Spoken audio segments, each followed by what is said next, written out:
This is a test of the NWS radio's warning device. The preceding signal was a test of the weather radio station's public warning system.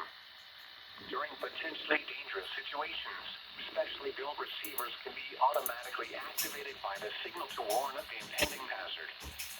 Test of the signal and receiver's performance are normally conducted by the National Weather Service every Wednesday between 11 a.m. and 12 noon.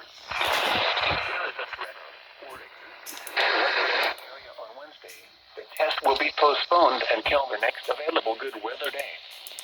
Problems with reception of this broadcast, normally more noticeable at greater distances from the transmitter, can occur even though you are using a good quality receiver in perfect working order. To provide the most consistent and dependable warning service possible, the warning alarm will be activated for hazardous watches and warnings for the following counties: Brazoria, Chambers, Galveston, and Harris. Repeating, this is a test of the NWS radio's warning device.